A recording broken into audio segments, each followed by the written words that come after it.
때 잃은 소금은 아무 쓸모가 없어 밖에 버려져 사람에게 밟힐 뿐입니다. 전구 소금이 맛을 잃는다는 것은 무엇을 의미하는가? 소금이 맛을 잃는다는 것은 팔복의 특성을 잃어버리고 산상수훈 교훈대로 살지 못하는 것을 뜻합니다. 이 설교는 맏일은 소금의 비참한 최후에 대한 경고를 담고 있습니다. 변승우 목사는 마태복음 5장 13절을 통해 그리스도인이 세상의 소금으로서의 역할을 잃을 때 겪게 될 비참한 결과를 강조합니다. 소금의 맛을 잃는 것은 팔복의 특성을 잃어버리고 예수님의 가르침대로 살지 못하는 것을 의미하며 이는 구원을 잃고 버림받는 결과로 이어진다고 경고합니다. 설교는 맛을 지키는 것이 그리스도인에게 가장 중요한 임무이며 맛을 잃으면 하나님께 쓰임받을 수 없고 결국 버림받게 된다는 점을 강조합니다. 이 설교는 그리스도인의 정체성과 삶의 방향에 대한 중요한 메시지를 전달합니다. 1. 밥팔복의 맛을 잃은 소금의 비참한 최후. 소금이 맛을 잃으면 아무 쓸데없어 사람들이 밟게 되고 예수님은 이를 팔복의 특성을 잃어버린 그리스도인의 비참함으로 경고하고 있다. 한국 교회는 규모에 비해 정부나 국민에게 대접받지 못하고 멸시당하고 있으며 이는 교회가 맛을 잃었기 때문이라고 분석한다. 소금의 맛을 잃는 것은 팔복의 특성을 잃어버리고 말씀대로 살지 못하는 것을 의미하며 그리스도인의 가장 중요한 임무는 맛을 지키는 것이다. 예수님의 경고는 회개한 팔복의 사람들에게 하신 것이며 맛을 잃으면 구원의 안전이 없다고 말한다. 팔레스타인에서는 소금이 염화나트륨과 불순물을 섞어 사용했기 때문에 맛을 잃을 수 있으며 이는 맛을 잃었을 때 아무 쓸모가 없음을 더욱 강조하는 이유이다. 1.1. 맏일은 소금의 비참한 최후에 대한 성경 구절과 해석의 배경. 마태복음 5장 13절의 말씀은 너희는 세상의 소금이니 소금이 만일 그 맛을 잃으면 무엇으로 짜게 하리요? 라는 경고를 담고 있다. 변승우 목사는 설교 준비 과정에서 성경 연구에 몰두하여 많은 시간을 할애한다. 소금과 빛 비유에 대한 다양한 해석 중 일부는 모든 성도에 대한 이 말씀이 아니라 목회자들에 대한 것이다라는 견해를 가지고 있으나 변승우 목사는 이를 반박한다. 변승우 목사는 성경 문맥을 살펴보면서 자신의 해석이 문제가 없다는 결론을 내리고 주석을 통해 이를 확인한다. 더 확실한 답을 얻기 위해 지속적인 묵상을 통해 깨달음을 얻는 과정을 중요하게 여긴다. 1.2. 소금과 빛 비유의 대상. 성경에 나오는 소금과 빛에 대한 구절은 목회자들뿐만 아니라 모든 성도들에게 적용되는 것으로 이해된다. 마가복음 9장 50절과 누가복음 14장 34절은 소금의 맛을 잃는 것에 대한 비유로 이는 성도들 전체를 대상으로 한다. 마태복음 5장의 소금 말씀도 성도 일반에 대한 것으로 볼 수 있으며 목회자들에게만 해당되지 않는다. 에베소서 5장과 빌립보서 2장의 구절은 빛의 자녀로서 모든 성도가 빛으로 살아야 함을 강조한다. 따라서 세상의 소금과 빛에 대한 말씀은 특정 계층이 아닌 모든 성도에게 전달된 것으로 100% 맞다. 1.3. 성경 해석의 정확성과 한계. 변승우 목사는 자신의 설교가 인류 역사상 매우 높은 수준의 정확도를 가지며 이는 하나님의 은혜와 시대적 상황 덕분이라고 말한다. 그는 세계적인 학자들의 책과 정보를 철저히 탐구하여 성경 해석의 난제를 해결하고 있으며 이 과정에서 정리하지 못한 부분을 재해석한다고 설명한다. 하지만 100% 정확할 수 있는 것은 하나님만이며 성경 저자들이 성경을 쓸 때만 100% 정확했다고 강조한다. 변승우 목사는 부분적으로 해석이 잘못될 수도 있지만 그러한 실수가 성도들의 영혼에 심각한 해를 주지 않는다고 주장한다. 성도들은 자신의 해석이 100% 옳다고 주장하지 않기에 말씀에 의뢰하는 것이 보다 좋은 선택이라고 조언한다. 1.4. 주석보다 성경과 설교에 집중하세요. 주석을 읽는 것만으로는 성경 본문을 바르게 이해할 수 없으며 학자들의 주석도 교리적으로 왜곡된 경우가 많다. 성경 연구 시 다양한 책을 비교하여 이론의 허점과 장점을 분별해야 하지만 명확한 이해와 분별력이 없으면 다양한 의견에 휩쓸릴 수 있다. 성도들은 주석에 의존하기보다는 목회자의 책이나 성경을 열심히 읽고 설교를 듣는 것이 중요하다. 성경과 설교에 집중하는 것이 최고의 방법이며 이를 통해 참된 분별력을 키울 수 있다. 1.5. 맏일은 소금의 비참한 결말에 대한 경고. 소금이 맛을 잃으면 아무 쓸모가 없어 밖에 버려져 사람에게 밟히게 된다. 맛이 없게 된 소금의 경고는 팔레스타인 소금의 불순물로 인해 맛을 잃는 현상에서 비롯되었으며 우리나라 소금과는 상황이 다르다. 맛을 잃게 된 소금은 농작물의 거름으로도 쓸 수 없다. 팔복의 특성을 잃어버린 기독교인들이 사람들에게 멸시받고 있다는 게 한국교회의 현실이다. 그리스도인의 가장 중요한 임무는 소금의 맛, 즉 팔복의 특성을 지키는 것이며 맛을 잃지 않아야 한다. 2. 전구 맏일은 소금의 비참한 최후에 대한 경고. 소금이 맛을 잃으면 쓸모가 없다는 상식적인 말로 하나님께 쓰임받지 못하면 지옥에 갈 것이라는 경고를 나타낸다. 하나님께 쓰임받는 사람이 되기 위해서는 팔복의 특성을 지켜야 하며 맛을 지키는 것이 가장 중요하다고 강조한다. 목사, 선교사 등의 직책을 가졌더라도 맛을 잃은 사람은 하나님께 쓸모없는 존재이며 마귀에게 쓰임받을 수 있는 위험이 있다고 경고한다. 팔복의 사람으로 살아가면 소금과 빛이 되어 하나님께 영향력을 발휘할 수 있다고 주장한다. 천국에 갈 수 있는 사람은 팔복의 사람이자 산상수훈대로 사는 사람이며 하나님은 외모나 조건, 지식이 아닌 팔복의 사람인지 여부를 가장 중요하게 여긴다고 강조한다. 2.1. 소금의 맛을 잃으면 아무 쓸모가 없다. 소금이 맛을 잃으면 아무 쓸모가 없으며 이는 땅이나 거름에도 쓸모가 없는 상태를 뜻한다. 종교적 직분을 가졌다고 하여 하나님께 쓰임받을 수 있는 것은 아니며 맛을 잃은 사람은 하나님께 쓰임받지 못하고 오히려 마귀에게 쓰임받고 있을 가능성이 크다. 자신이 종교인이라는 이유만으로 하나님을 위해 살고 있다고 착각하는 많은 사람들이 있으며 하나님은 맛있는 자를 쓰지 않는다. 맛을 잃지 않는 것이 하나님을 위해 사는데 필수적인 조건이며 목사는 맛을 잃으면 다시 소용이 없게 된다. 하나님께 쓸모있는 사람이 되기 위해서는 팔복의 특성을 지켜야 하며 맛을 지키는 것이 중요하다. 2.2. 신앙생활의 중요성과 목숨을 건 헌신. 신앙생활은 목숨을 걸고 해야 할 일이며 핵심적인 중요성을 가진다. 교회에 다니는 것이 단순한 선택이 아니라 헌신이 필요한 것이며 선택적 신앙은 불신자와 갇힘을 나타낸다. 기도 역시 선택적으로 하는 것이 아니라 진정한 신앙인의 필수 조건이다. 하나님은 우리를 구원하기 위해 자신의 목숨을 내놓으셨으며 이는 오직 십자가를 통해 이루어진 것이다. 예수님은 십자가를 지고 따르라고 권하며 이는 그 자체로 목숨을 건 도전과 헌신을 요구한다. 2.3. 그리스도인의 품성과 영향력의 중요성. 예수님의 가르침에 따르면 영향력은 그리스도인의 품성에서 발휘되는 것이라고 할 수 있다. 그리스도인의 영향력은 말이나 지식이 아닌 삶과 존재에서 비롯된다는 점을 강조한다. 소금과 빛의 비유는 그리스도의 근본적인 존재 자체에서 영향력을 발휘하라는 것이다. 팔복의 특성을 지키고 그리스도의 됨됨이를 통해 세상의 소금과 빛으로서 존재하는 것이 중요하다. 소금의 맛을 유지하는 것이 중요하며 맛을 잃으면 그리스도인의 역할은 사라진다는 경고가 담겨 있다. 2.4. 팔복과 산상수훈의 삶이 구원의 기준이다. 하나님은 우리의 외모나 조건, 지식보다 팔복의 사람인지 여부를 중시하신다. 산상수훈대로 살려고 하는 사람만이 구원받고 천국에 갈 수 있다. 우리가 고민해야 할 것은 외적인 조건이 아니라 팔복의 사람이자 산상수훈대로 사는 사람이냐는 것이다. 팔복의 사람이 아니거나 산상수훈대로 살지 않으면 천국에 갈 수 없고 지옥에 가게 된다. 영적인 각성과 회개의 중요성을 강조하며 세상적인 마음을 버리고 하나님 앞에 회개하며 기도해야 한다. 2.5. 영적 삶이 가져오는 반전. 팔복의 사람으로 산다는 것은 단지 구원과만 관계된 것이 아니라 이 땅에서의 삶에도 밀접하게 연관되어 있다. 이는 개인이 현재 살고 있는 이 땅의 삶을 어떻게 살아갈지를 결정짓는 요소이다. 일반적인 사회에서는 좋은 학교, 실력, 배경이 있는 사람들이 유리하고 성공하게 마련이다. 이에 비해 그렇지 못한 사람들은 일반적으로 실패자로 여겨지기 쉽다. 그러나 이러한 사회적 평가를 뒤집을 수 있는 것이 바로 영이고 이는 개인의 삶에 변화와 반전을 가져올 수 있다. 3. 빛나는 별 소금의 맛과 그리스도인의 참된 본성. 짠맛을 잃으면 제자의 자격을 상실하며 하나님께 거절당하게 된다는 것이 명백하다. 한 번 구원이 영원한 구원이라는 교리는 거짓이며 이는 많은 영혼을 위험에 빠뜨리고 있다. 성경은 소금의 은유를 통해 버림받음을 경고하고 있으며 이는 영원한 구원이라는 교리를 반박하는 강력한 증거이다. 팔복의 특성을 잃으면 불신자가 되며 서기관과 바리새인보다 나은 의가 없다면 천국에 들어갈 수 없다. 소금의 맛을 지키는 것이 모든 그리스도인의 궁극적인 목표이며 이를 잃으면 하나님께 쓰임받지 못하는 것이 아니다. 실제로 버림을 받게 된다. 3.1. 세상적인 능력과 영적 탁월함. 동물의 세계는 힘이 중요하지만 인간에게는 정신적 능력이 중요한 요소이다. 사람의 체력이나 운동 능력이 운명을 결정짓지 않으며 정신적 탁월함이 육신의 한계를 뛰어넘는다. 영은 정신적 능력보다 더 중요한 것으로 하나님을 영으로 만나고 사랑하는 것이 인생의 반전을 가능하게 한다. 성경과 개인적 경험을 통해 하나님을 쫓는 것이 범사의 잘됨과 강건함을 가져다준다는 확신이 있다. 교회 성도들의 경험은 단순하지 않으며 하나님을 쫓음으로 얻는 숱한 간증이 존재한다. 3.2. 하나님께 쓰임받는 삶의 가치. 팔복의 특성을 잃지 않고 그 맛을 지키는 것이 중요하다. 사람은 외모나 학벌을 중요시 여기지만 하나님은 팔복의 사람이 되는 것을 중요하게 여긴다. 학벌이나 조건이 좋아도 팔복의 특성을 잃으면 하나님 보시기에 쓸모가 없으며 이 특성을 유지하면 귀히 쓰임받는 사람이 된다. 하나님께 귀히 쓰이면 그에 따른 귀한 대접을 받을 수 있다.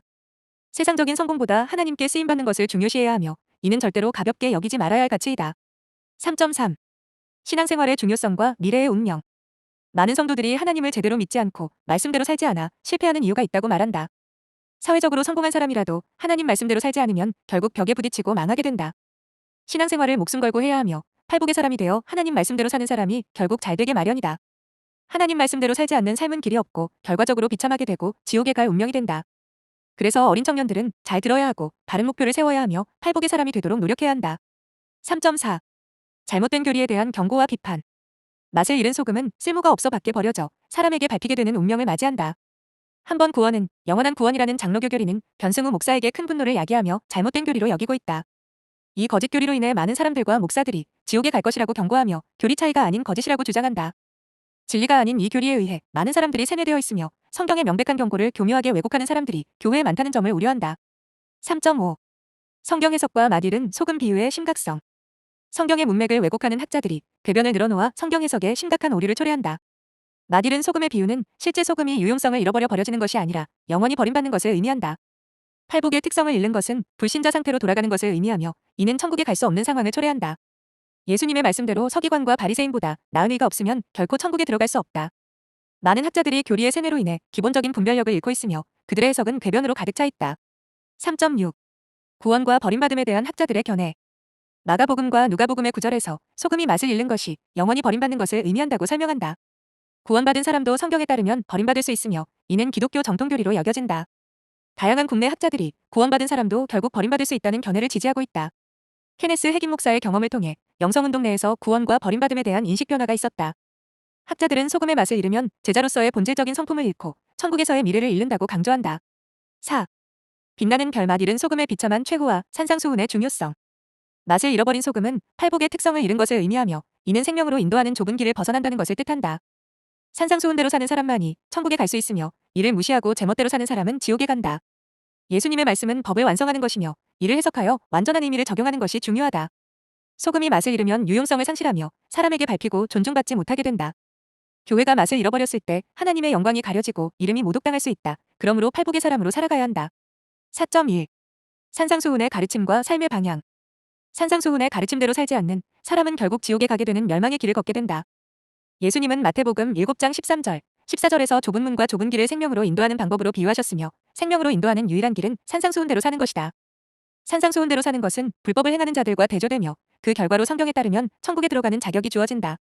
율법은 완전히 폐해지지 않고 예수님께서 완전히 해석해 주셨으며 완전한 의미를 이해하고 따르는 것이 중요하다.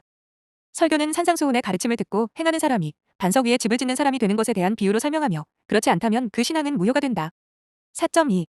산상수훈의 잘못된 결론. 많은 사람들이 산상수훈의 결론을 잘못 해석하여 유용성을 잃는다는 점을 간과하고 있다. 소금의 맛을 잃는다는 것은 쓰임받지 못하는 것을 의미하며 영원히 버려진다는 것이 아니다.